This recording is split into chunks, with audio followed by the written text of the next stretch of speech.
Hey, this is Liz from People I Think Are Cool, a bi-weekly podcast where I interview my favorite creatives from across the globe. If you're looking for a dose of creative inspiration, then go to peopleithinkarecool.com or subscribe to People I Think Are Cool on iTunes and Stitcher. You like film, from cult to classic, from blockbuster to B-movies. And there just isn't that one place with all the fan fervor and passion that's covering the kind of mad, diverse brilliance that you love. Well, that's where you're wrong. AfterMovieDiner.com is that fan-built movie nirvana just for you, featuring the sweet, sweet writings of the wife dork herself. AfterMovieDiner.com. Go there. Be the best you can be.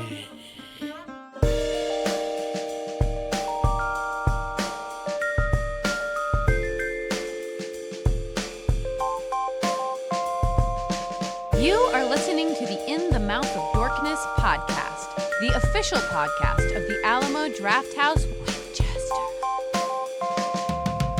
Welcome to another edition of the It Modcast podcast. Joining us is Brian Young, the Turtle Dork. Hey, hello, everybody. Also joining us is Lisa Gullickson, wife dork. Comic-Con!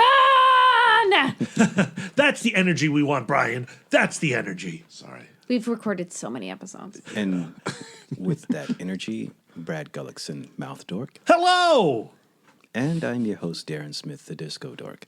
Welcome to another edition of the It Modcast podcast. This is our preview cast for Comic-Con 2019. What? This is a major year, guys. This is year 9. And isn't this the 50th anniversary of Comic-Con as well? It is the 50th anniversary of Comic-Con, but why is it important for year 9? Because on year 1, Brad and Lisa were boarding a plane. That's right. We were at the Dulles International Airport, and we were hanging out in a waiting room that seemed like everybody who got on that plane in Dulles was going to Comic-Con. And I sat next to this kid, this young whippersnapper, this like 15-year-old kid. And I was like, oh, you're going to Comic-Con? He's like, yeah, I'm going to Comic-Con. And I was like, oh, this is my first time. And he's like, oh, this is my 9th. And I was like, what? What, kid? You've gone 9 years in a row, you selfish jerk. What? And I had never gone. How can't he throw me a couple of his trips? Oh, yeah. But here's the thing. Once you go to Comic-Con, you realize you never not want to go to Comic-Con. Yeah. That kid has really affected you these last 9 I think years. about him a lot. Jeez. And Where is that kid now? I'm sure he's about to get on a plane for his 18th Comic-Con. I was going to say, I just hope you don't sit next to him again. He's an old I'm man. going to start you all the way back to the beginning. All right.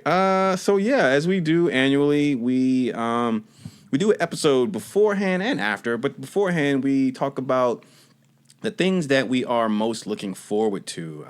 As if you've listened to any of those previous episodes, you would know that there is a tremendous amount of things to do at the San Diego Comic-Con, whether that be within the convention center or in the surrounding areas, the Gaslamp District, and from what I'm understanding, even beyond that now. Yeah. They have partnered with some more of the hotels in the area to hold panels in those as well. So, outside of that, attending the panels and attending, Hall H on Saturday, there is a bunch of stuff to do on NC and purchase on the exhibitors floor. And there's some stuff to just, happen upon and discover, the Comic-Con magic. So we're going to talk about the things that because planning and prepping is kind of important, but it's always more important to be flexible. Yeah. That's key. If you are interested in planning and prepping and, surviving Comic-Con, Yep. you should head on over to the Comic Book Couples Counseling podcast feed because Darren and Brian have joined Lisa and myself to do a how-to survive guide. It was a lot of fun. Tips and tricks. Tips and tricks. Tips and tricks. So, All right. But we're here to get prepped. We're here to get serious. Yeah. All right. So we're going to start are we starting on Wednesday or are we starting on Thursday? Wednesday, we don't have preview nights. Oh. Womp womp. Lisa and I will be arriving on Sunday. We're getting there extra early this year to enjoy California before the con kicks off. Are you guys landing on Wednesday? Or are you landing on Thursday? I'm landing on Wednesday. Yeah. We can pick you up from the airport. Perfect. Sounds Yay. good. Sounds good. And then we can hit up Target for our usual prep run. Yes. And we generally like to do a drive through San Diego, get, get to look at how all of the banners and how they've done up the signs and kind of get a lay of the land of how the off-sites are set up and just kind of breathe that sweet, sweet Comic-Con air. Score an In-N-Out burger. Oh, yes. have to. I prefer Rubio's. I know, Lisa. It's fish tacos. Lisa loves her fish tacos. I want to try Rubio's is pretty good. We can go to Rubio's this year. Okay. No. We'll do it now. Don't worry. Brian and I are doing it in Alberta. You guys can. So I can do Yeah, we can go get our Sally's. Okay. And it's interesting. This is a fascinating year. I know we're going to go through the panels day by day, but there's been a lot of conversation around not as many movie studios being there this year. Warner Brothers has stepped away from Comic-Con for the first time in the 9 years we've gone. Yeah. Marvel sometimes doesn't show up, but Warner Brothers has always been there. But now Marvel's back and Warner Brothers is gone. How are you guys feeling about the diminishing Hollywood presence at least in Hall H? I mean, as a fan, it's kind of disappointing, but I get it, especially when you look at the reasoning behind a lot of the studios and the reasons why they pull out of these panels, because I realize it takes a lot of planning and it's a lot of money for them to bring these presentations to an audience that they feel that they don't really need to sell to. Or at least that's their perception of it. So, I mean, I get it, but a lot of times, I mean, for me, going in 2011, one of the main reasons for going is because of a lot of the studio presence there, because of me being a film fan, a movie fan. I like to see a lot of the exclusive footage that we only got to hear about online.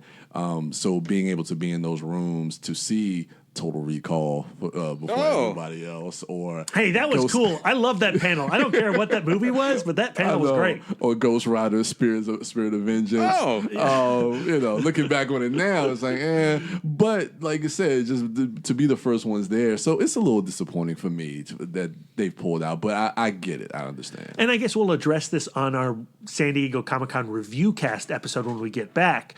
But do you think it'll hinder you from going to Comic-Con for year 10? If I'm completely honest, my excitement for Comic-Con has, or at least my anticipation for Comic-Con is not as high as it once was. So now it's kind of, I take things by a year-to-year basis, as opposed when before it was just like, I'm going the following year. So Brian's future at Comic-Con really depends on year 9. This is an exciting year. How about you, Darren? I kind of agree with what Brian's saying. I understand why the studios are not showing up every year, or why Warner Brothers isn't. If they don't have, because I'm not actually sure what they have on their slate, which would even be presentable. Because as Brian, if you listen to our guest appearance on the Comic Book Couples Counseling podcast, Brian mentions that when Warner Brothers shows up. They put on a great presentation, and I feel like if they don't have what they feel is necessary for a great presentation, that it wouldn't make. I don't want them to come and half-ass it, because Marvel's coming this year, and Marvel. It's going to be epic. It's going to be epic. They're having a huge presence this year at Hall H, not just their one panel. No, and it's not necessarily a competition. We've been here years. We've been there years where both studios were present, and Marvel's presence there didn't diminish Warner Brothers, showing or anything like that. But as a studio, and their reason for being there is to generate buzz for their upcoming projects. And if they want to have that buzz, reverberate on social media and have people talk about it, they don't want to be overshadowed by an outstanding presentation from Marvel Studios. I don't think there's any hiding the fact that the return on spending all the money to bring, the cast of the Justice League to Comic-Con, right. It doesn't seem like Comic-Con really brings that money to the screening it to the theatrical release at all. Right. And so if they realize that it's not worth it to them, then they won't show up. Yeah. And I'm guessing that's really what's driving their motivation for not arriving. And I agree. A little disappointed that there's not as many movie things in Hall H this year. That being said, looking through the panels of what we're about to talk about, I found a lot of stuff to be really excited about. I am more of a comic book geek than you guys are, and there's so much cool comic book stuff to talk about this year. I'm crossing my fingers that Darren and Brian really love Comic-Con this year so that they return on the 10th and do it a full decade of ItModCon. Yeah. We'll have to see. I'm excited, Darren, also because you're bringing, not only is Zach, your brother, returning to Comic-Con, but you're bringing your daughter Sia to Comic-Con. Oh my gosh, yeah. I'm really looking forward to that. So a lot's riding on Sia. Lisa, we got to make sure that Sia is excited. Yes, we do. Yeah. And Lisa, are you excited about this Comic-Con this year? I'm very excited about this Comic-Con. For me, though I love the movie panels, they are not the be-all and end-all of Comic-Con. There's so much to enjoy. And, Warner Brothers doesn't show up. That's fine, because there's always more to see, more to do.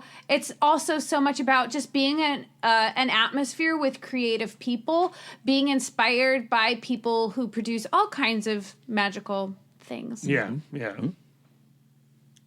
All right, so shall we get into it? Yeah. Let's Thursday, get into it. day one. Panels? Panels. Ooh, so we're going round robin. Okay, so on panels on Thursday, there's not really much that, for me specifically, that I was looking forward to as far as panel-wise, which means I could spend a lot more time on the exhibitors floor. But Hall H does kick off the day with, and I know I may be the only one in the cave here that is looking forward to this film, but Terminator Dark Fate kicks off Hall H this year with an 11 a.m. panel in Hall H on Thursday. Is that Fox? That's Fox? No, that's Fox. Yeah. Is it Fox? I thought it was... I don't know. I have no idea. Yeah, Lightning Storm, but studio is... no, actually... I thought it was Paramount. It might be Paramount. Yeah, I thought it was Paramount. Wow. Yeah, you're right. It might be Paramount. So they're going to be there. I'm curious about this movie.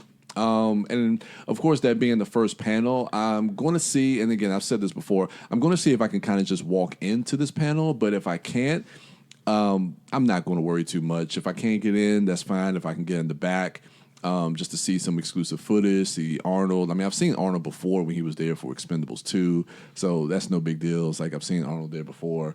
Yeah, he was there, Darren. That was a great panel. Yeah. Terry Crews jumping on the table, taking his shirt off. Yeah. If I had not been a part of that panel, if I had not seen Arnold already, I would be at this one. Okay. But because I've experienced Arnold Schwarzenegger already, I think the trailer looks like butt. I'm gonna skip out on Terminator Dark Fate. Yeah, and that for me, that's the only real thing. And then I see a couple of other ones that are happening later in the day. I did see there's going to be Remembering Stan Lee at 3:30. I didn't see what room that was in, but that's one that kind of intrigues me. But that does kind of conflict with another one that I may possibly want to go to, which is Hasbro Power Rangers, which is at 4:00. So they may be unveiling like some new toys, some new figures for the toy line for Power Rangers, since Hasbro did acquire the Power Rangers. But outside of that, I'll probably be spending a majority of the day kind of walking around the exhibitors floor, maybe going outside, checking out some cosplayers, stuff like that. So outside of really Terminator and possibly those other two later in the day, it's going to kind of be an open day, really. The Stan Lee panel is in room 5AB, which is one of the smaller ones. There are also several Stan Lee panels throughout the weekend. Okay. Just FYI. Yeah. There's even one at 2:00. A celebration of Stan Lee's life and legacy. Okay. Is that the one you were just talking about? I think so. No, you said 3:30. Yeah, I think I saw one on Thursday. So- Remembering Stan Lee. Okay, so there you go. There are two on that day. Yeah, I can imagine there's going to be a lot for Stan Lee. Yeah. Okay. So for me, Thursday panels, I think this is the year, guys. I'm finally going to make it to the annual musical Anatomy of a Superhero Film and TV Composer panel. It's always one of the early panels, and I'm Yeah. always super intrigued by it. Yeah. But part of me is like, I just want to get on the exhibit floor, Yeah. But this year they're having composer panelists Pinar Toprak of Captain Marvel, Benjamin Wallfinch of Shazam and Hellboy, Sherry Chung, Batwoman, Supergirl. Hey, a woman composer. That's pretty cool. Unless the CW shows? Yeah. Yeah. Oh. Blake Neely of Batwoman and The Flash.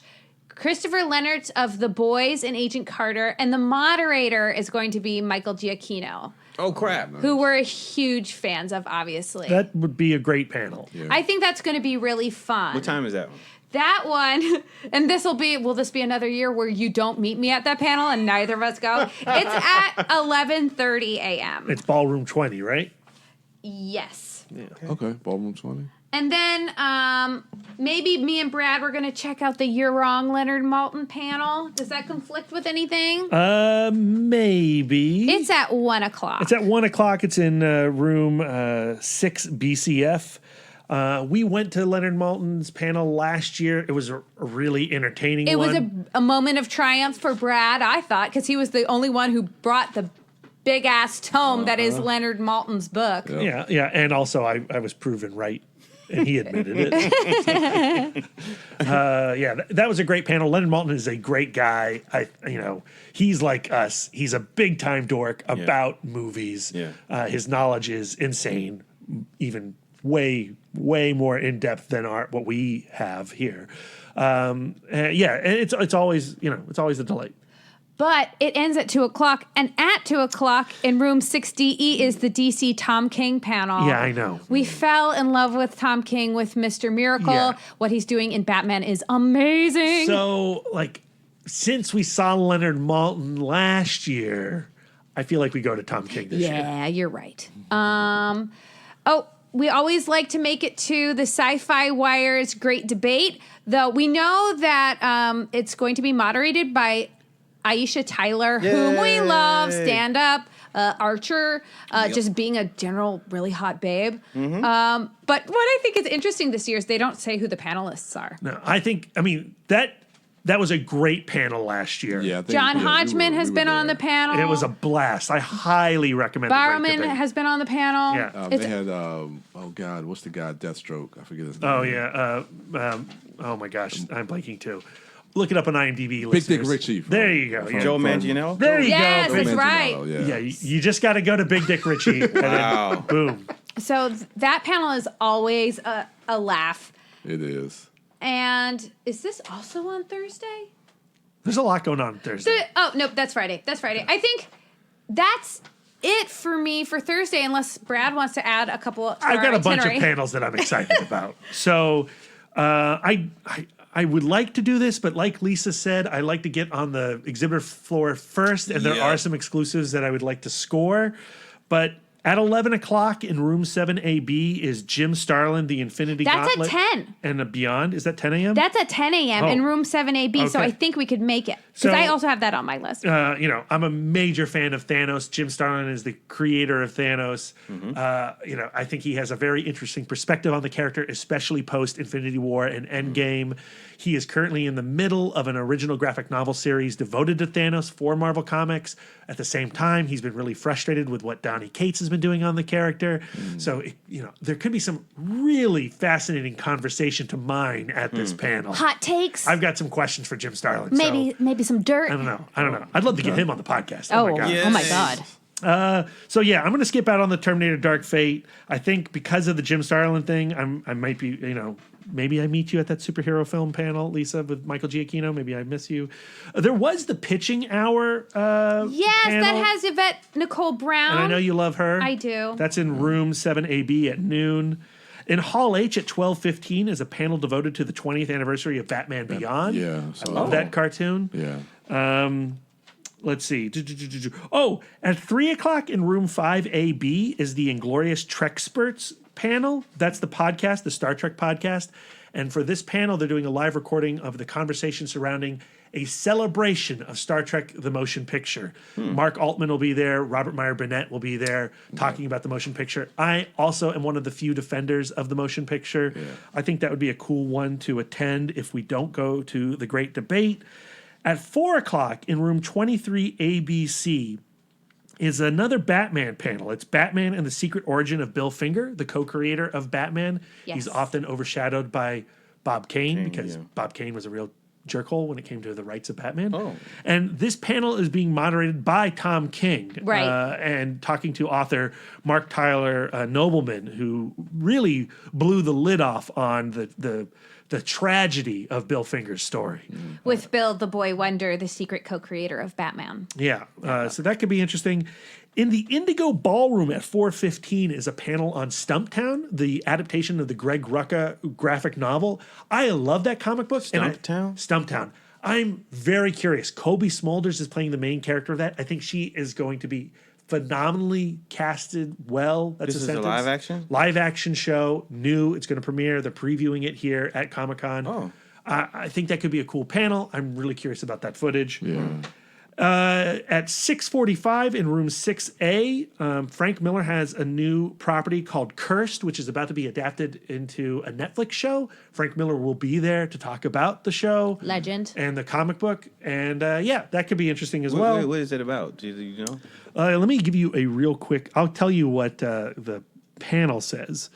Oh, wow, the word cursed gets used a lot in this panel guide. Mm-hmm. So Cursed with Frank Miller, it's a Brian might be interested. It's a King Arthur story. Oh. The description says, the Lady of the Lake finds her voice in Cursed, a twist on the tale of King Arthur, soon to be an original Netflix series starring Catherine Langford in 2020.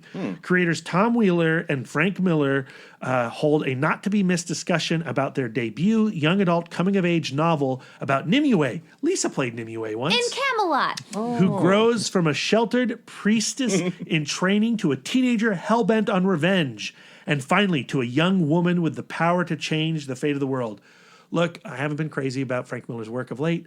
You know, his current Superman Year One, Darren, we haven't talked about it, but No. not a fan. No. But Frank Miller is a legend. He meant a lot to me in my youth. We saw him last year doing a signing. It was great to talk to him for a brief moment. Yeah. And I'm curious about Cursed. And then finally, at 7:15 in room 6 BCF is celebrating 40 years of Alien. And it's a conversation around the documentary Memory, the origins of Alien, from filmmaker Alexander O. Felipe, who Lisa and I interviewed at Sundance this year. The film still hasn't come out. It is the 40th year of Alien. I loved this documentary, and I would love to meet up with him again. Absolutely. You know, and plug, you can listen to that interview on our InMod Chatcast podcast. Is this the documentary about the Chestburster sequence. That's the one? Yeah. And it still hasn't. No, it hasn't come out damn yet. it. No. Well, one day. But that's my Thursday. Okay. There's also another panel that I just saw here. Of course, always looking for turtle-centric stuff. Yeah. To Shellin' Back, an exclusive TMNT creator panel that's going to have a couple of the executive producers from the Rise of TMNT, one of the producers from the 2012 Nickelodeon show, and of course Kevin Eastman is going to be there as well. And they're going to show some original TMNT art, never before seen art. And it's the 35th anniversary of Ninja Turtles. Yeah, so I'm assuming there's probably going to be some more panels throughout But the weekend. are you going to make the trek to the San Diego Central Library? That's the thing. I don't No. know. No, you're not. Probably Don't do that. not. So where is that? It's God knows. It's God knows where that shit is. It's way out by the theater where we were rejected by Dread one okay. year. Well, never mind. That's a place that I has retract trauma. everything that I just said. Maybe they'll have a shuttle. Well, like I said, because I'm really not going to have anything between that time. I could walk out there. I mean, we'll see. I'll let you guys know. How far will he go for his turtle? He's not going out. There's a lot of Turtles panels this year. Yeah. All right. For me, for Thursday, actually for the entire trip, just for the sake of brevity, I'm just going to put this out there now. Because Sia is with me, Sia is 9, so I don't know that she's going to want to sit in a room, especially after seeing all the stuff that's going to be outside around the convention center and on the exhibitors floor. There's going to be so much to see and do. And so, because actually in years past, I always say, that year that Lisa got the donut and she saw all that cool stuff outside, and when they had all the Batmobiles out there and all of the movies, I always read about them having these things And I always say I'm going to go check them out. And when I'm walking to the convention center, I see these things, but I end up getting caught up inside the actual convention center and the lines and stuff like that. And I never really get to fully enjoy those things. But I think because, firstly, looking at the schedule, there are no, even if I didn't have Sia with me, I didn't see anything on Thursday that caught my eye that I felt like I needed to be at. Not even the 11:30 panel Comic Pro Boot Camp that will have Kim Jong-gi. Okay, I overlooked that. Okay, so if I had seen that, then definitely yes. But if you missed that, there's another more Kim Jong-gi centric. This also has Wilche Portico. Wallace Patricio. Thank you. I pronounce everything like it's Latin. I was Honestly, raised Catholic. I don't know if that's the right pronunciation. That's just how I've said it since the 90s. Ryan Benjamin, Alex Sinclair. Ryan Benjamin, yay. Oh, yeah, Carlos Deanda. Now I'm all self-conscious. Sorry. Guest speaker Tom Bilyeu, who is an entrepreneur, IT Comics, and it's going to be moderated by Tom Akel, CCO Wallace of Patricio was one of the founding members of Image. He was the guy who did shit. Wetworks. Wetworks, I remember that comic. I had the first issue of that one.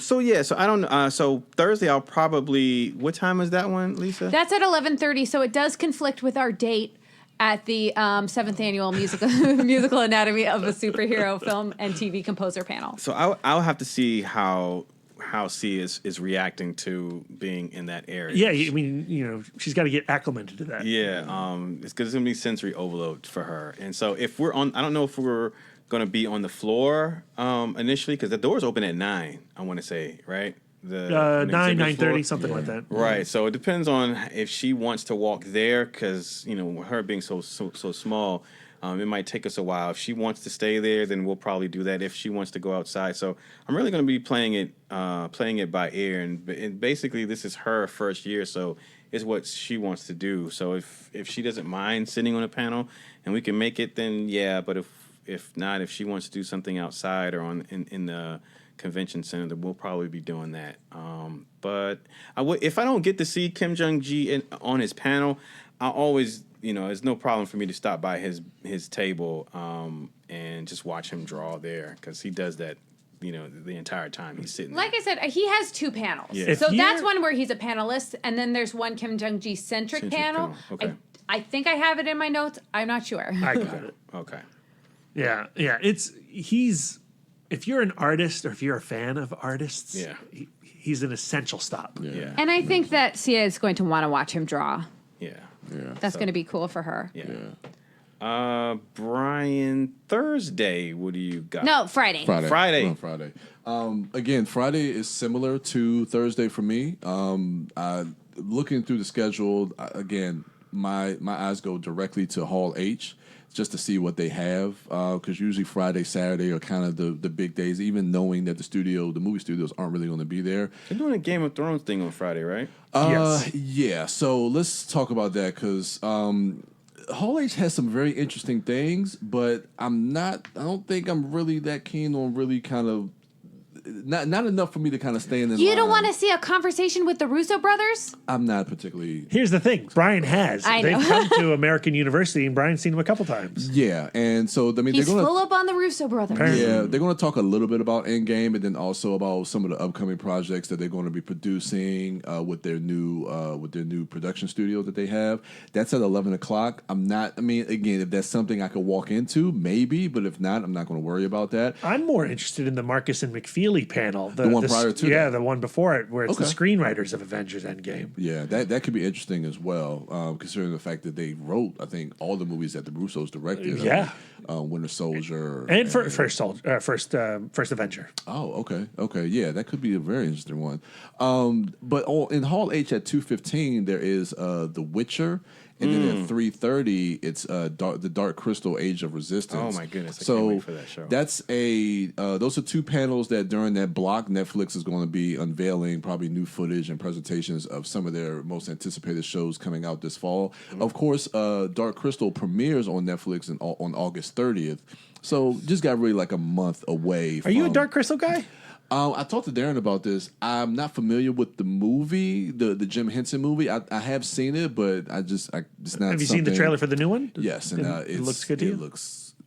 You didn't dig it. I never liked the Dark Crystal. I'm one of those heathens. Okay. I mean, hey, I love Jim Henson. Yeah, I love Jim Henson. Labyrinth is fine. Yeah. There are lots of there's a couple other Jim Henson centric panels that I'm excited about that have nothing to do with the Dark Crystal. Okay. So with that being said, again, if I can get into The Witcher and Dark Crystal around 2:00, great. If not, then again, it could be another day where I'm on the floor for the majority of the day and kind of experiencing some stuff around outside around the convention center, some of their activations that they may have outside.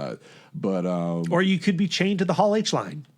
Which I will be. Oh, yeah, that's right. So I'll need either some of you guys or some of our Comic-Con family to switch out. And, of course, we can work that out. But, yeah, that is going to be our Hall H line day as well. Actually, you know what? In retrospect, maybe that's what I can do. I mean, it depends on you and Sia, man. Is at least grab the spot.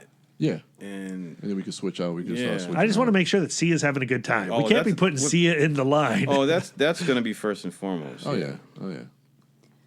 Wife Dork. Yes. For Friday. I don't know what Brad's plans are, but I don't care about Brad's plans. I need to know your plans. I was thinking of making Friday morning a get up early and get in the ballroom 20 line because the first panel of the day, he's saying no. You can do that. We have separate Comic Cons. Yeah, we do. You do your thing. I do my thing. We're not attached at the hip. So I prefer to be attached at the hip. I am the codependent one.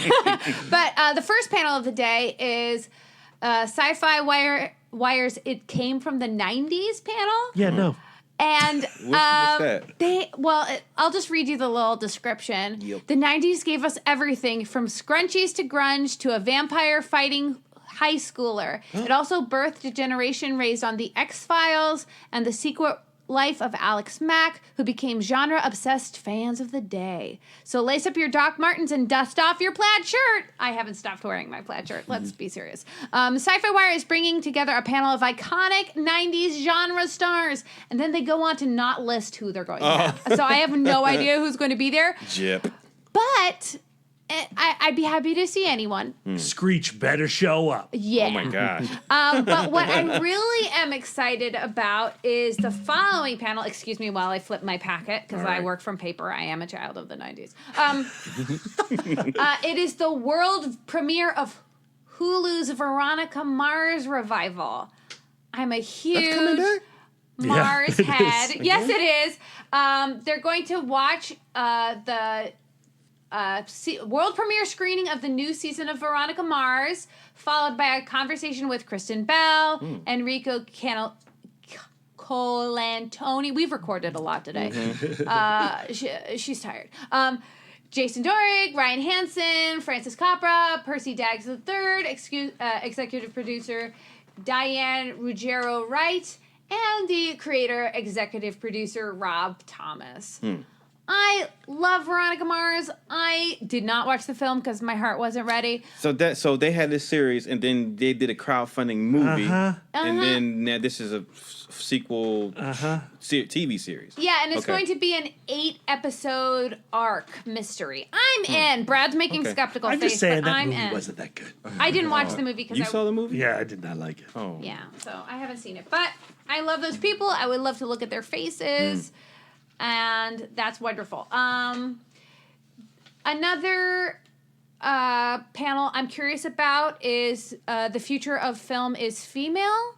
It's going to have Alicia Malone, who has written the books Backward and in Heels and The Female Gaze. I submitted to The Female Gaze. Why does that it name was sound not familiar? because she's been done a ton of podcasts. She's from That used to be Collider. the girl you used to talk about all the time. She's so Yeah. pretty. Yeah. I don't feel safe having Brad around her. I'm What? afraid he might swoon. She's super cool.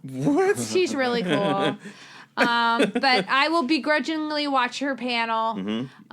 You should listen to her podcast, Magnificent Obsession, where she interviews all kinds of filmmakers. Also Unspooled. No, that's Amy Nicholson. Oh, I get them all confused. She's also cool. all of Brad's babes. Amy Nicholson also has a panel this Comic-Con. Oh. Yeah, we won't be going to both of your girlfriends' panels. I'm also curious about The Boys, Yeah. Me too. Oh yeah, the Amazon show. Yeah. Yeah. Carl Urban. based on the comic by Garth Ennis and It's Derek offensive. Robertson. But the panelists include Carl Urban, Jack Quaid, Anthony Starr, blah, blah, blah. Names I don't recognize, just scanning.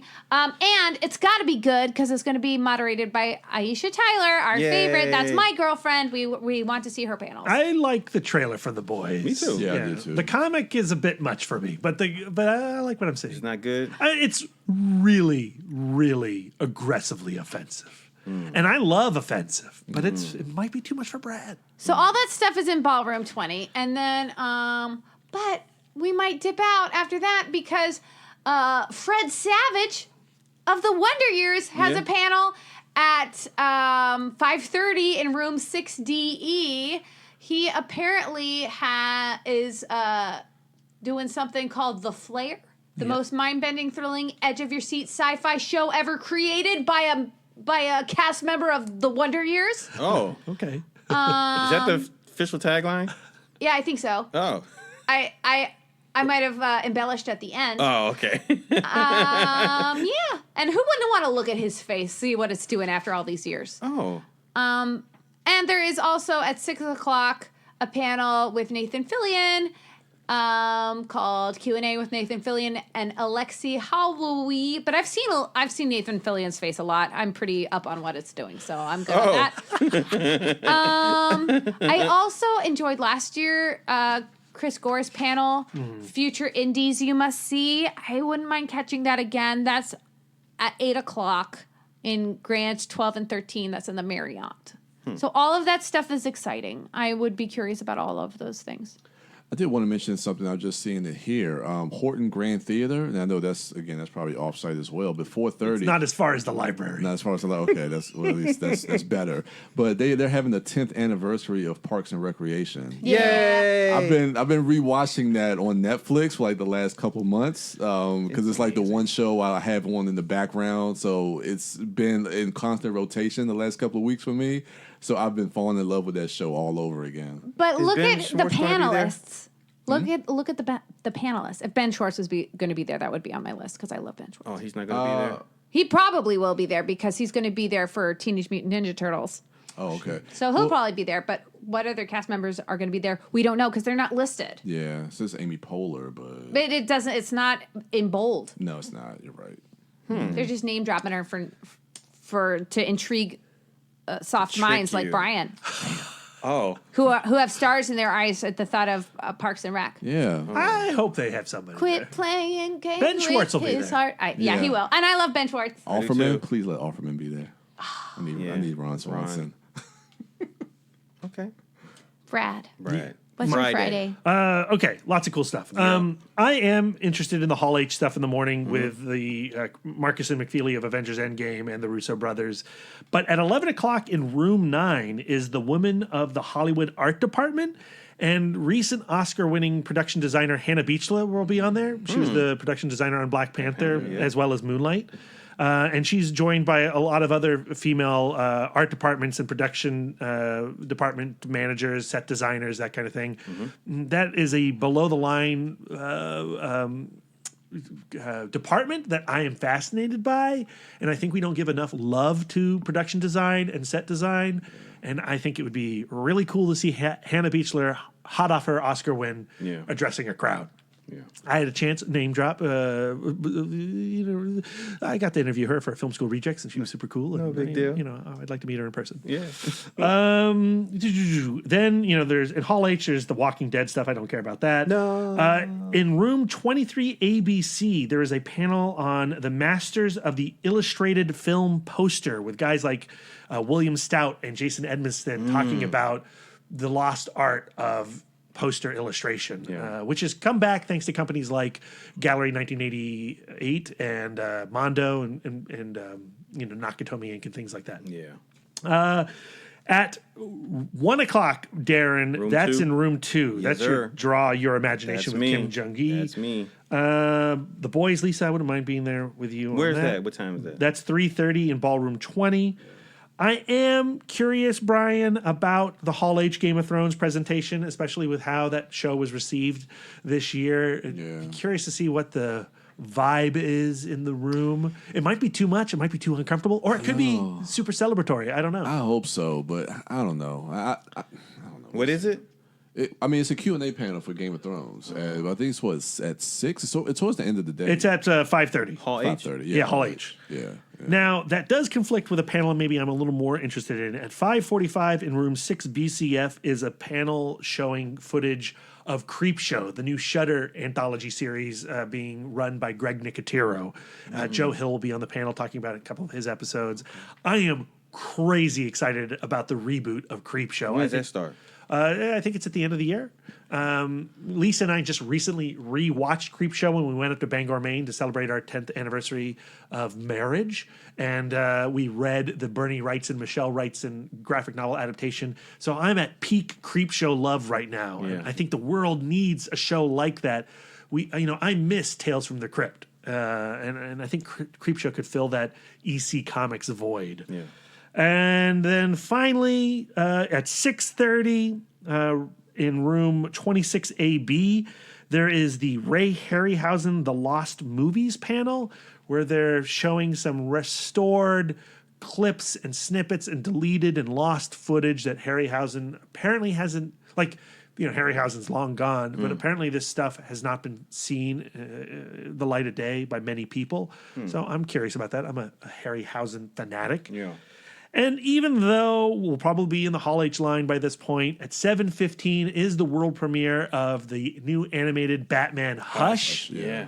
It's one of my favorite Batman graphic novels. They got an encore presentation later at like 9:30, 9:30. yeah. Yeah, at 9:30 that night. Yeah. But we'll probably still be in the We line. can switch out. Yeah, We'll switch out at that point. At that time, everybody needs to be there so we can get our wristbands. wristbands. I don't think we'll be able to see it. One year we caught a world premiere of a DC animated film. was, Batman Year Year One. One. Year One. That was And pretty cool. That was fun. And then Yeah. Bryan Cranston was on that panel. And Yeah. that was a lot of fun. That's right, he was. So, I'm making a note of it, but probably will miss it. Yeah. And yeah, that's what I'm excited about on Friday. Okay. Friday. So what I'm gonna do is I'm still playing it by ear. Still want to allow Sia to do her thing, but I was just thinking because that Kim Jong-gi panel in room 2 is at 1:00. What I might do is I'll front load that morning with a bunch of activities and outdoor stuff and walking around. Make with her all Sia. tired. Yeah, and then grab her some lunch and say, hey, let's go sit down and enjoy this foot-long sub and this lunch in this cool air-conditioned room with this genius, savant, magic, inhuman, alien robot person who can draw magic. So maybe that'll be my way into that panel. What I love about Sia is that she loves what you love.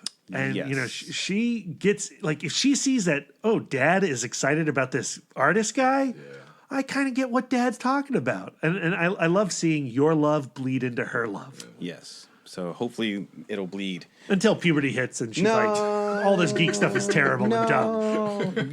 I'm starting sports talk. I don't think, man, I tell you what, Sia watches more anime than anything else. And that wasn't even something I pushed on her.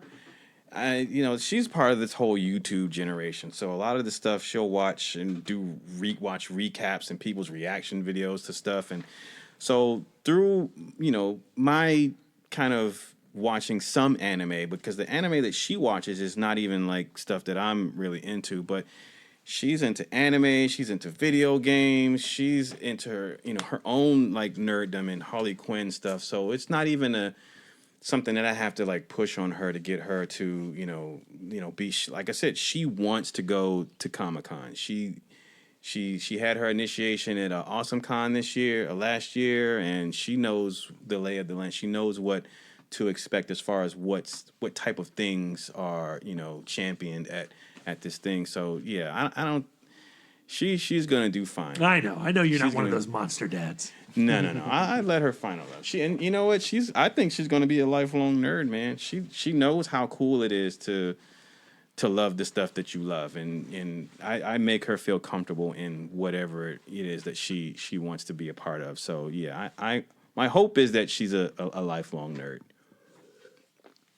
But yeah, that's all I want to on Friday. If I can get her to chill out with me, because that panel is like 90 minutes, and the mind reels at what Kim Jung-gi is going to be able to do in 90 minutes. Because I've watched videos of his sketches that he takes about 60 seconds to do in my book when he signs them are mind-blowing to me. And I've seen like those videos where he'll do a mural, and it's just mind-numbing. So, you know, I'd be really interested to see him do like a large-scale drawing as opposed to, you know, the stuff that he does at his booth. But outside of that, you know, I'll probably be walking around with Sia, but also at this point, our line position will have to be established for Saturday for Hall H. So that'll probably be my main, you know, focuses too. Saturday. Here we are. Yeah, Saturday is Hall H Day. You know, we have Marvel at 5:15. And that's why we're all here. Pretty much. Basically, yeah. But They missed last year, but they're back. Yeah. Yeah, And, you know, they're Saturday back. starts kind of late. It starts at 11:30. Like the first panel is at 11:30. Is that always Saturday's traditional? usually a late start. Yeah, they usually start letting everybody in around 9:30 to Nine? get Yeah. everybody seated. Okay. And yeah, first panel is normally around that time, like 10:30, 11 o'clock. And that's another reason why that's another reason why I kind of don't want to, you know, kind of not really force. I don't want to take Sia to panels on Thursday and Friday, because on Saturday that's a big ask of her to sit in there all day just for some shit at 5 o'clock in the afternoon. And I know the stuff before 5 o'clock is probably going to be of no interest to her. And Sia is like me; she has like ADHD. So that's gonna be my Herculean task, is to keep her entertained. I'm very Bring curious. her a tablet, lots of snacks, Yeah. maybe some coloring books. Some chloroform. So yeah, I'm gonna have to have the external battery charger is gonna be a necessity that day, because she's gonna go, can I use your phone to play a game or something? I'm gonna have to keep her entertained for like that whole entire day until 5 o'clock. Yeah. So, because Hall H, I was kind of. Because what's the first thing? I'll run through the panel. So I know 11:30. So Brad and Lisa, I know you guys are probably looking forward to this. Enter the Star Trek universe. Oh, hell Yes. yes. So I guess we're getting some, you know, exclusive stuff for Picard, Discovery. Their new show, Lower Decks. Oh, okay, okay. And all of this is going to be on CBS All Access, yeah. What's Lower Decks? That's separate from the Picard thing? Yeah, it's a show focusing on the lower decks, the below the line, lower, not the bridge crew. That's cool. That's cool. Some of our faves are going to be there. Sonequa Martin Green, Tig Notaro, Sir Patrick Stewart, for God's sakes. There's a big Star Trek presence this year at Comic-Con. You know that art gallery that always gets transformed into something cool? Last year it was Star Trek Discovery. This year it's going to be focused on Picard, the first duty. So it's going to... Duty. You children. Stop it. Although I would have watched that first duty. I love Picard. I'd watch that prequel. I would pay for CBS All Access to see that duty. So I'm excited. And there's a new CBS All Access booth, and apparently you get to walk onto the bridge of Discovery at this booth. Oh, shit. Nice, That's nice. dope. That's cool. Yeah. And then at 1:15 we have Westworld 3. That this I'm is actually being looking forward to. premiering on HBO. Again, Have you seen the trailer for that? Yeah, I did. Interesting. But I've never Yeah. watched a single episode of the show. So Oh, That's your new dude. Game of Thrones, Bruh, dude. Brian, Get I have that.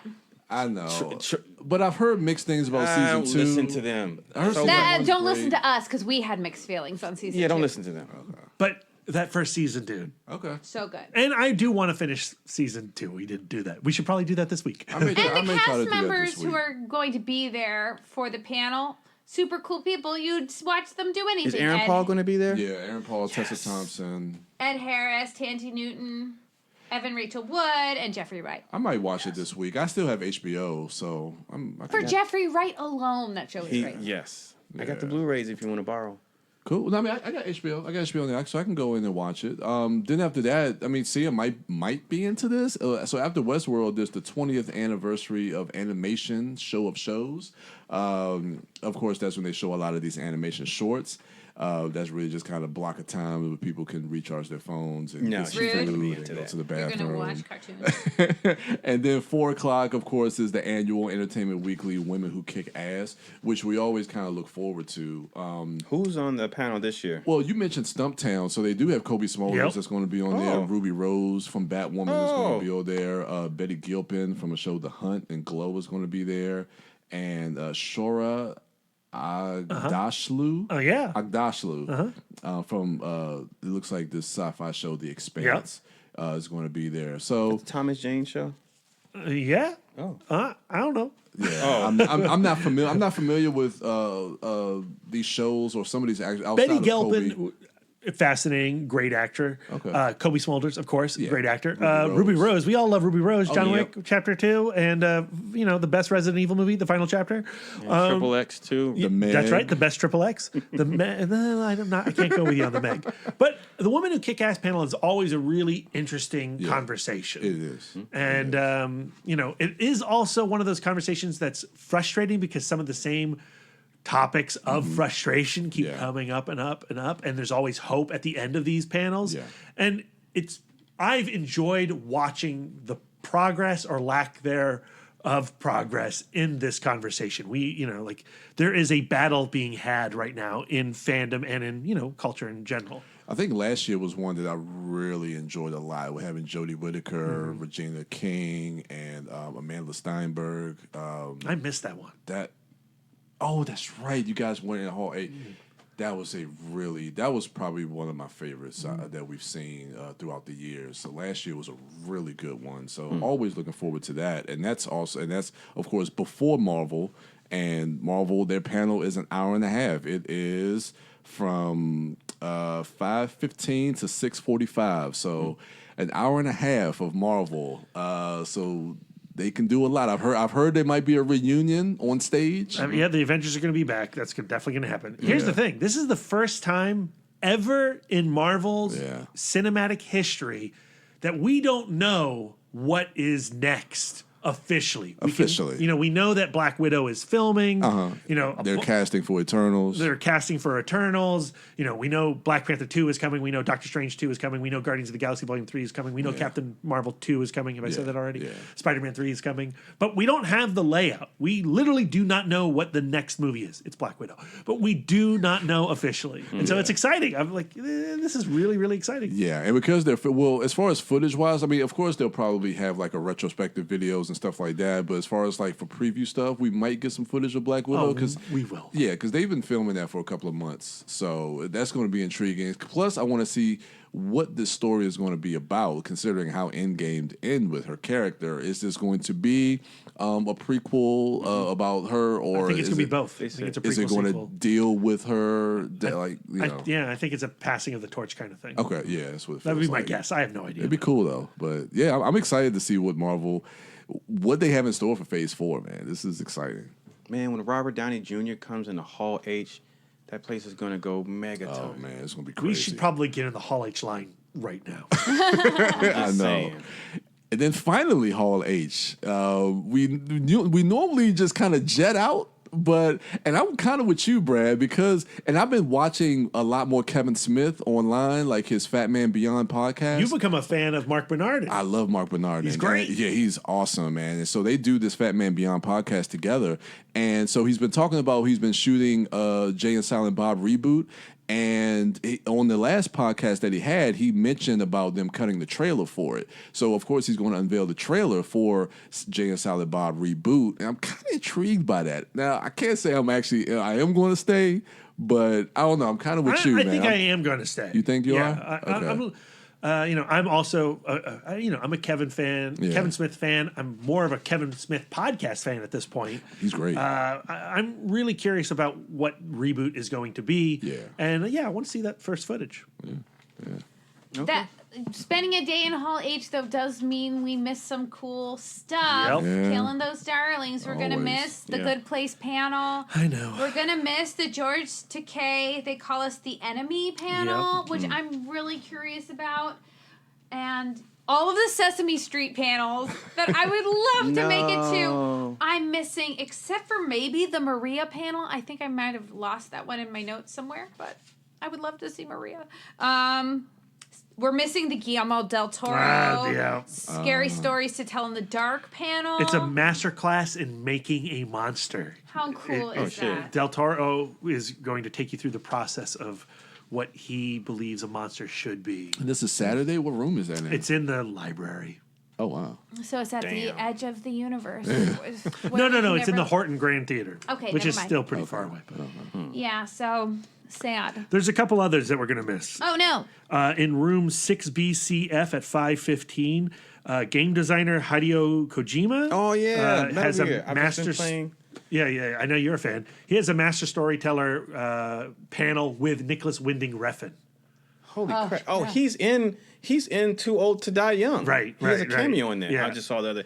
It's funny because I just started replaying Metal Gear Solid 5 last night, the Phantom Pain. And so we're going to miss that panel. I would have loved to have seen that. One of my favorite panels of Comic-Con Past was the Drive panel.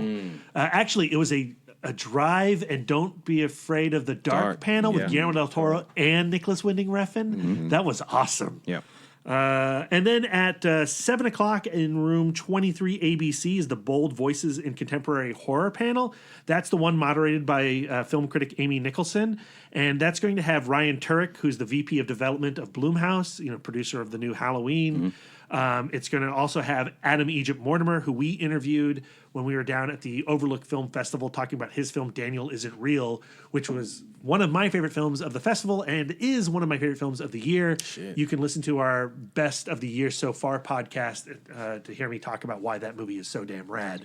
But yeah, he's going to be there Saturday at 7 o'clock, and we'll probably miss that. Is it my go? Yeah. Where are you going to be Saturday? Hall H. After the Marvel panel, though, kind of like Lisa's failed attempts historically to make it to that the music panel, the music and movies panel, the scoring cinema. I've always wanted, but have failed to make it to the Masquerade Ball because it's always bumped up against Saturday evening in Hall H. Well, with this year it starts at 8:30 if I'm not mistaken, or 9 or something like that. And while the process to getting in that is kind of more involved as opposed to just walking in. Not just getting into it, but getting out of Hall H and into it. And into it, right. So I think what I'm going to do is depending on, so it's in Ballroom 20, right? I think so. So if I can get over there in time, so what they do is early Saturday they give out tickets, and there's a line for that. Once you get a ticket, you don't have to sit in line anymore. You can go about your day, kind of like the Hall H line. But then they only have a certain amount of tickets. Everything after that is, you can walk up and walk in. You may be sitting in the back, but you can potentially still get in. And then anything beyond that, if that becomes full, they have different. One is in the sales pavilion. There's an area in the sales pavilion. There's an area somewhere else. I can't remember where it is, but you can go sit and just watch on like the giant monitor. So worst case scenario, I'll do that. I'll take Sia because Sia is she's a huge fan of cosplay. She loves cosplay, and so I want to see the Masquerade Ball. She doesn't even know it exists, so I think it'd be real cool for her to see that and and see the people have their elaborate cosplay on display. That's really all I got for Saturday. Other than that, probably head back, get some rest because Sunday, it'll just be a final sweep of the exhibitors floor. So Brian, you want to? Yeah, that's pretty much Sunday. I mean, it's panel wise. There's really not much on Sunday that I'm looking forward to. So. I literally think there's only 3 panels in Hall H. Really? Yeah, there's not really It's much. Supernatural, Mayans, Riverdale, Riverdale. and then they do like the trailer park, and that's it. I like to go to the Supernatural panel, but I'm pretty sure there's going to be zero chance of me getting in without sleeping outside because it is their final season. Oh. I think this is going to be an epic panel. And then there's going to be all of those Riverdale babies that want to probably see that. Yeah. Riverdale babies. Yeah, so You know, that's instincts. and I don't even think Ballroom 20 has anything in there because it's not even on the schedule, so they don't have anything planned for it. So Sunday feels like a day where, you just do activations outside or just go to the exhibitors floor.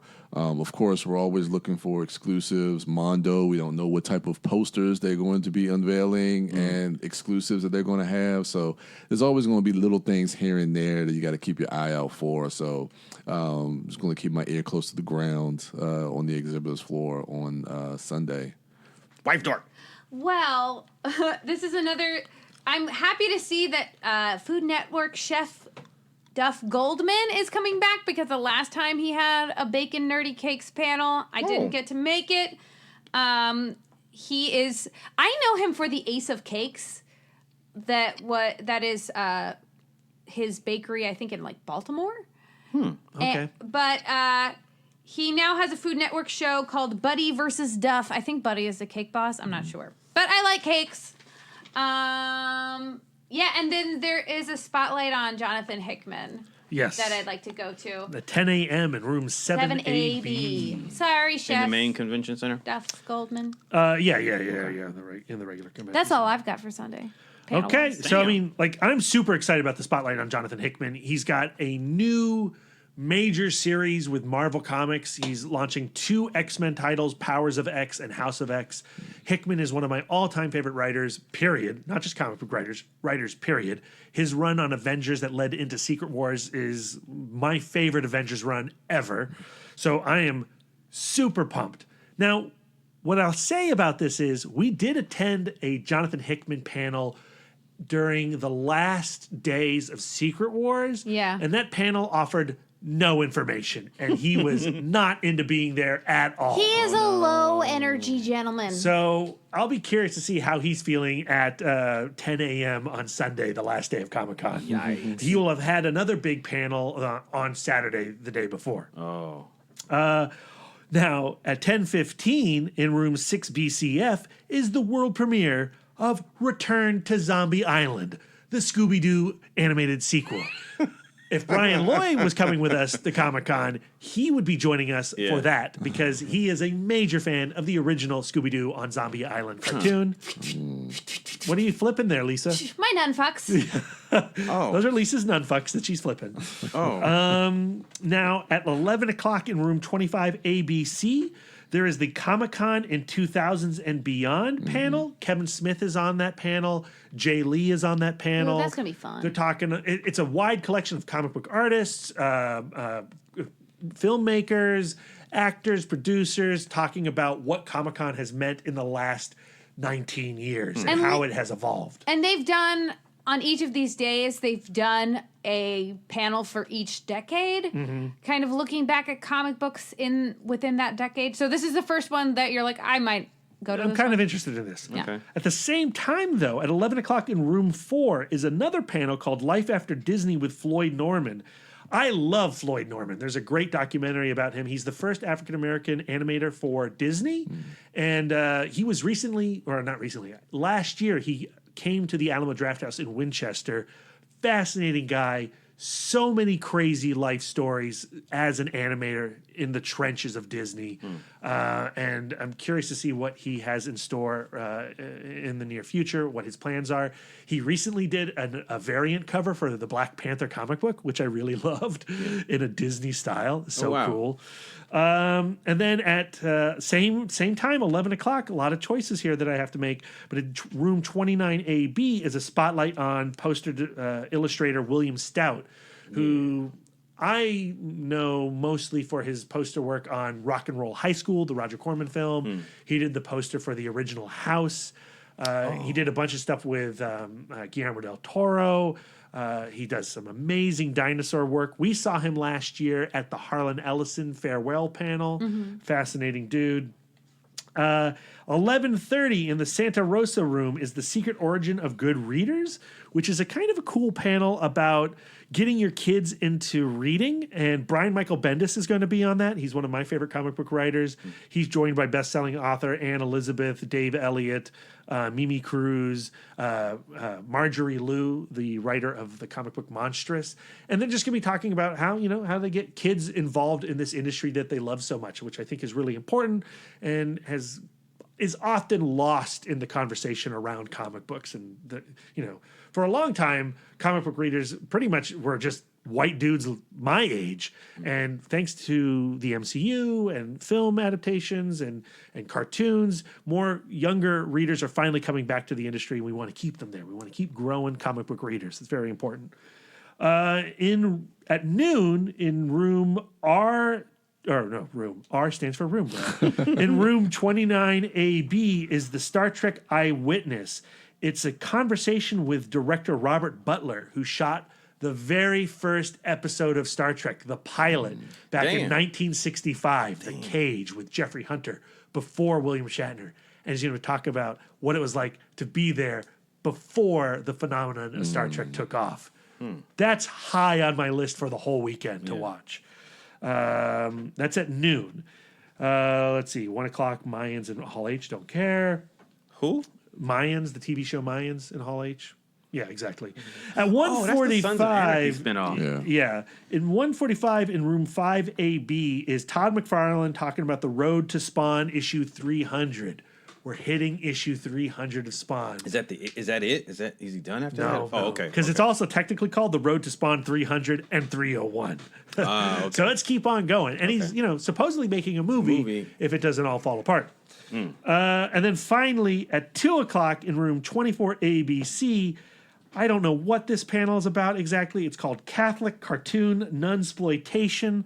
Apparently in the 1950s, there was a fad surrounding telling nun comics, Catholic figure comics. And, there's a little bit of a phenomenon around that. I love weird religious fads like that, especially within the comic book four-color realm. So, yeah, I'm curious about that. Okay. That's my Sunday. A lot, honestly, maybe more hard decisions to make on the final day than any other day. It sounds like it. It sounds like it. It really does. I guess I'm not seeing my Ace of Cakes. No, we don't have to be I'm at every joking. panel together, Lisa. Yes, I want to be at every panel together. Yeah. Okay. I want to be like the Key and Peele plush figures in In Toy Story 4. Toy Story 4. Connected at the hand. I want to be attached to the mitt.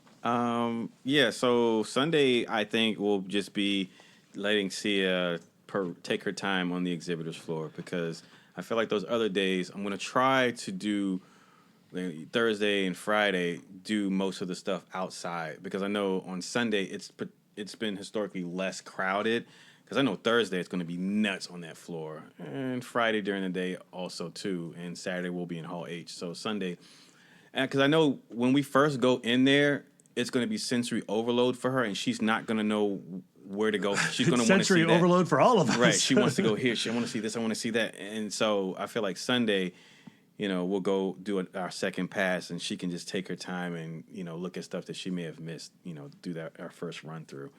I'm looking forward to that Godzilla exhibit on that floor. Yeah, the new Toho one, booth. yeah. So that one has me really excited. I'm curious, I'm curious to see what Marvel is going to have on display for theirs. I wonder if it'll be either in-game related or something, future MCU. Because you got to think, until Saturday, they can't. I don't think they're going to put anything, Phase 4 and beyond up there, because that you would spoil the surprise. They've spoiled a few things in the past. Really? During Age of Ultron, they put out Black Widow's motorcycle from Age of Ultron and things like that. Okay.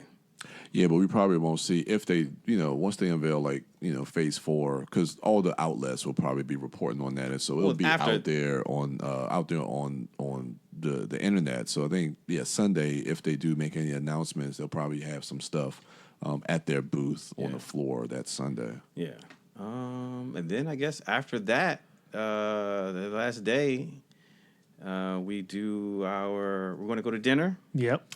Yeah.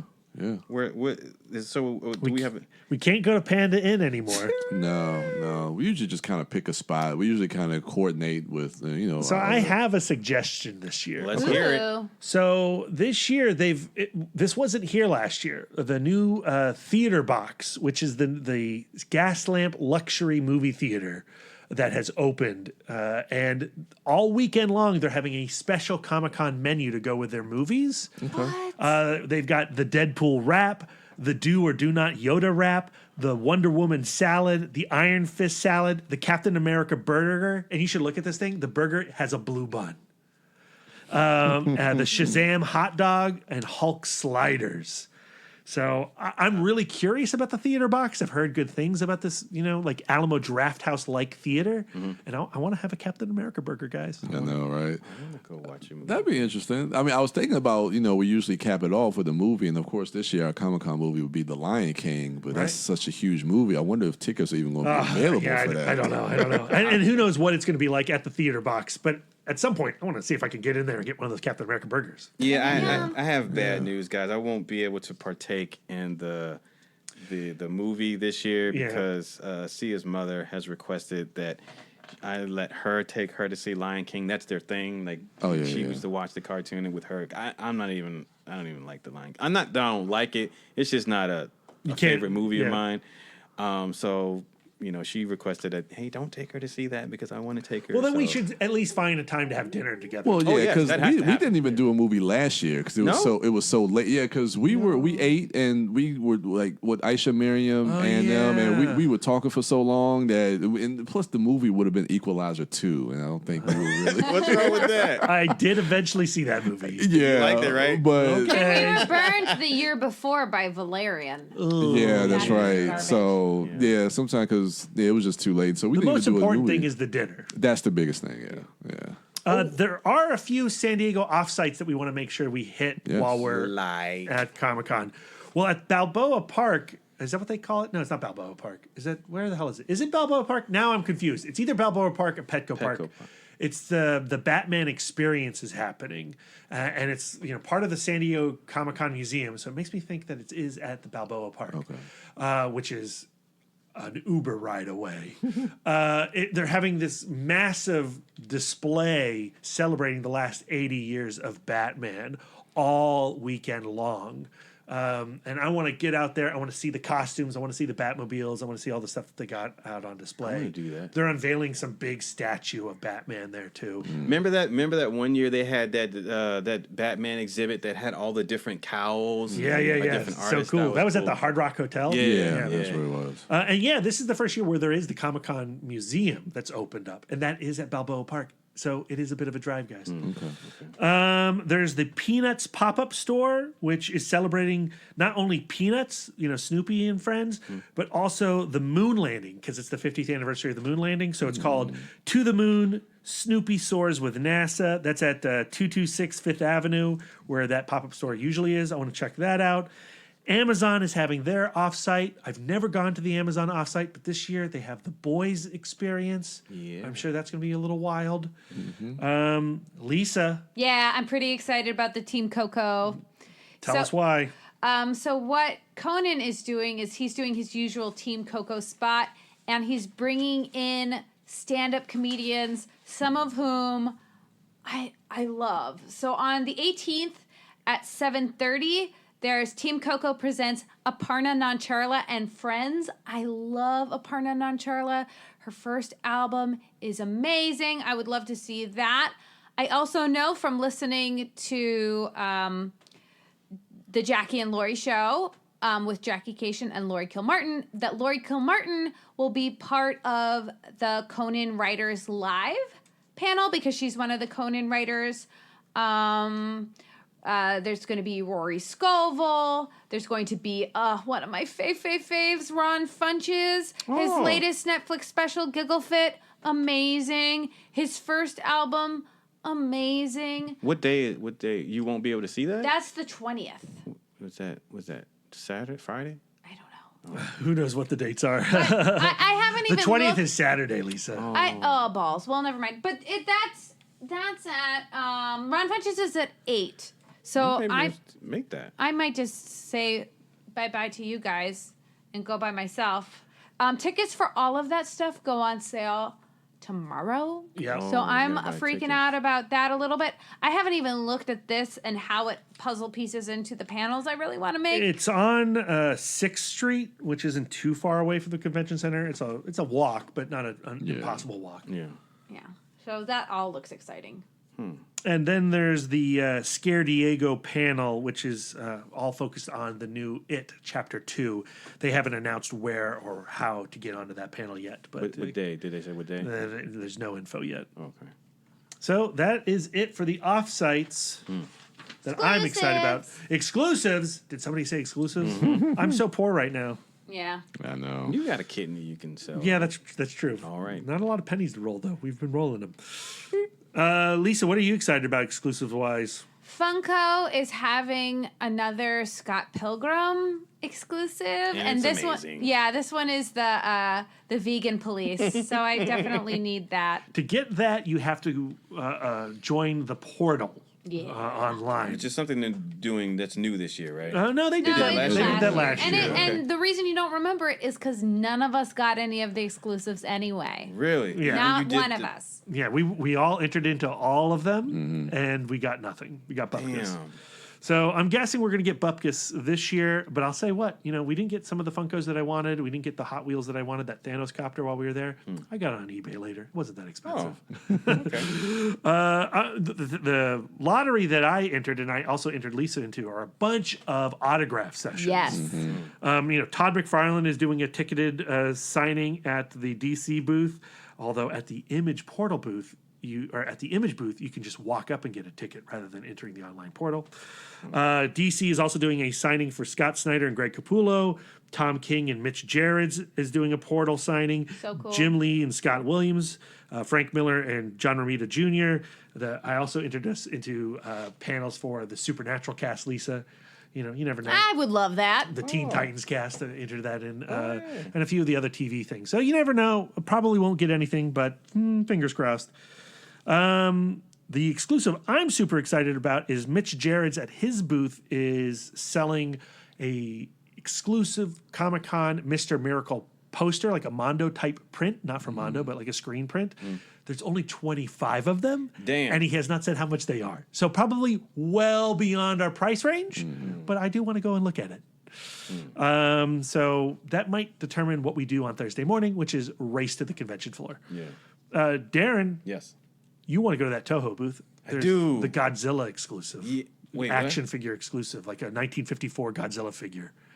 Looks pretty cool. I think it's like $30. It's not that big? expensive. It's like a Nika-like figure. Oh, I want it.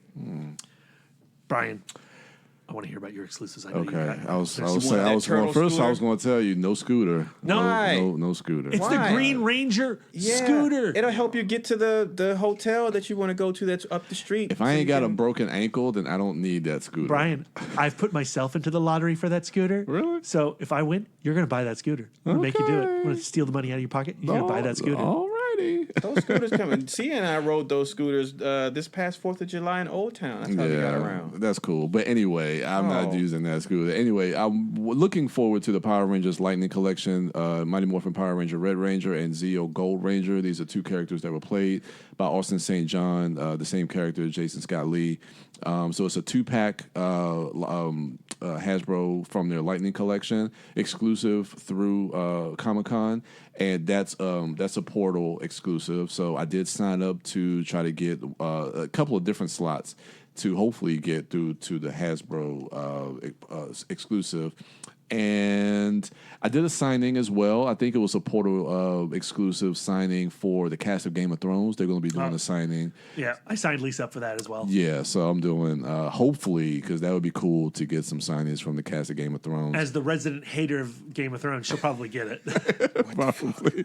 And then there's some non-Portal exclusives. One day I was telling Darren they have something called Nemesis Optimus Prime that's through Bluefin. That's going to be at booth 301, which looks pretty badass. I've never seen like a black and chrome Optimus Prime, and that's from the IDW comic book series. And so that looks like pretty cool. And that's, I think, was like $40. So not looking to spend a lot of money, but those are just some of the things that I'm looking to possibly get as far as exclusives. What about that Nika Splinter Shredder pack? Yeah, I was looking at that because I have the turtle version of the Nikas, but Because it's the movie versions of the 1990 movie. it is. It has 2 foot soldiers as Shredder and Splinter. It's like $125. As you guys know, I am now an entrepreneur, so We call that cash pour. yeah. So I gotta be careful with my money right now. So $125 drop on that. We'll see. We'll see. I'll keep you guys posted on our review cast. What about the DC collectibles of Michelangelo in the Batman costume? So you just told me about that before we got on air. That looks pretty affordable. So, and I don't think that's a Portal exclusive. No, right? no. You just walk up to the booth. $39.95. Perfect. I'll look into that because I thought that movie was just absolutely just a riot. I finally watched it. Yeah, It's pretty damn good. I saw your review on Letterboxd. Yeah, I love that movie. So yeah, to get a Mikey, which is my favorite turtle, and the Bat Cowl and Kate will be kind of fun. So yeah, if I can get that, I'll look for that as well. But those are just a few of the ones I'm looking at. I'm sad that there is not, at least right now, they haven't announced a Gentle Giant San Diego Comic-Con exclusive that I find particularly interesting. Every year we get something from them. Last year we got Saru from Star Trek Discovery bust. In years past, we got a Captain America First Avenger bust, an Ant-Man little mini statue. This year, there's a Sand Trooper from Star Wars and a concept design version, and that's not really my thing. So no Gentle Giant, it looks like this year. At the Nika booth, I won't be getting the Splinter Shredder, but I am interested in a couple 2-packs that they have. Okay. They've done 4 figures based off of the Dark Horse DC Comics mashup series, Superman Aliens. So it's Superman from the comic fighting the Xenomorph. Really? And then they did a Batman in bat armor fighting the Predator, based on those 1995 miniseries. Those are pretty cool.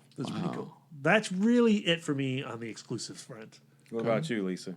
I already said mine. The vegan, please. Oh, Stay just engaged. that one? Yeah. Oh, okay. Well, I We're don't like have any. Brian. I don't have any. Cash for the heart wants what the heart wants. I'll just be keeping my eye out for at the Mondo booth to see what they have. I think this year, I might, depending on what they have, I might get to see her first Mondo poster. They have something pretty cool there. That'd be cool.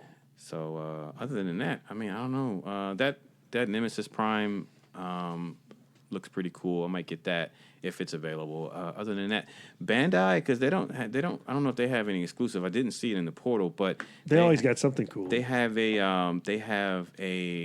Godzilla King of the Monsters from this recent movie figure that's about $70-$80 that I want to get. If I can't get it there, it's available like on their site and online on Amazon. So, but it'd be cool to pick it up there.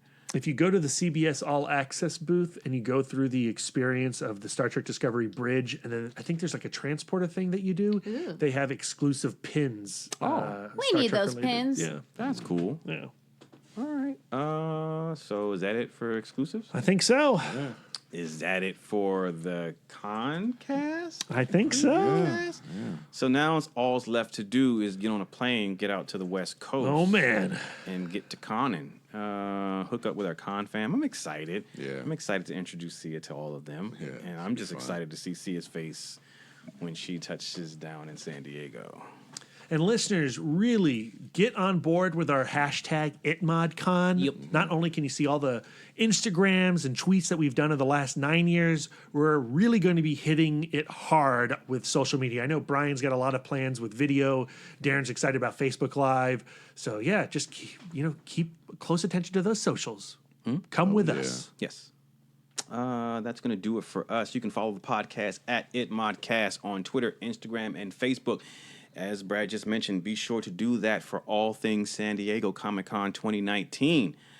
Brian is at the Turtle Dork on Twitter, at the Turtle Dork 1 on Instagram, and at Brian William Young on Facebook.